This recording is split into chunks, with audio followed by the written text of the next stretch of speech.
So I was asked the question on the courtroom of God and how did I know to get there?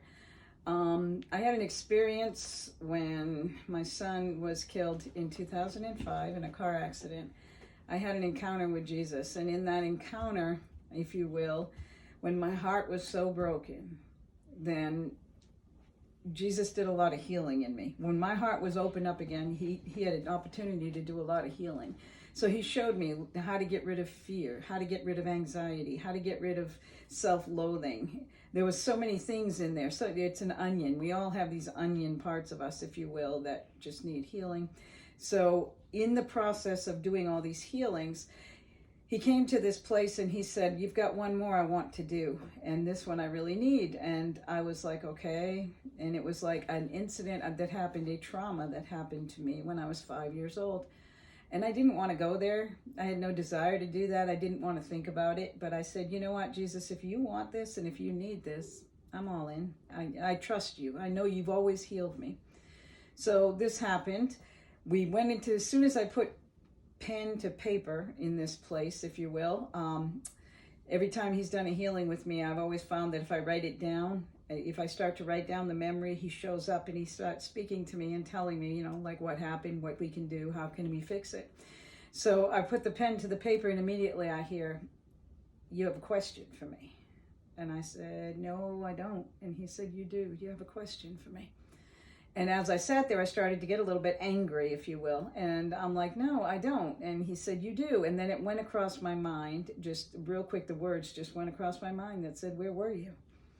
And I said, "Where were you? You know, like, how could this happen in a 5-year-old child's life? And you, where were you? Why was that allowed? Why was that okay?" And he said, "Exactly. That's the question." He said, so he answered it for me that day. He answered that question in my heart in a way that I felt it. Well, that night, you think it was that night, I'm not sure how this happened, but I went to this place. I don't know if like he took me in a dream or a vision or what, but it actually happened to me.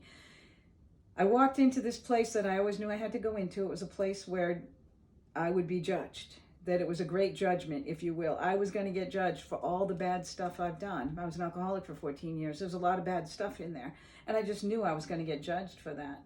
And as soon as I walked in, and my head was so far down, I couldn't even lift it up. As soon as I walked into this door, whatever it was, Jesus was there. And he grabbed my arm and he held one hand up and he said, "Father, she's here. No one ever comes into the courtroom." Now I am listening to this and I'm like, what is this place? And he said, as my defender, as my intercessor, he said, when she was 5 years old, he told her 2 things. She was stupid and unlovable. And it was from that place that all of these sins came.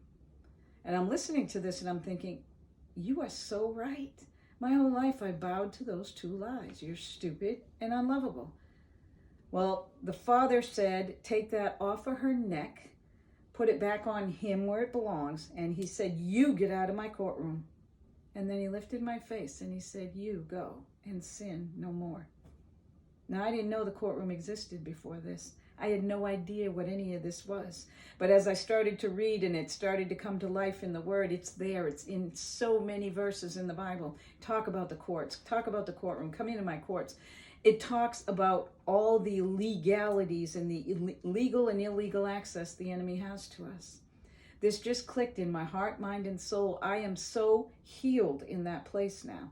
I can mention that incident and it has no effect, no emotional bearing on me whatsoever.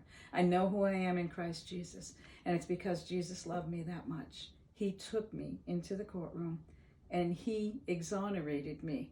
That blood that he shed for me, he literally took me into that courtroom and he applied it to my life.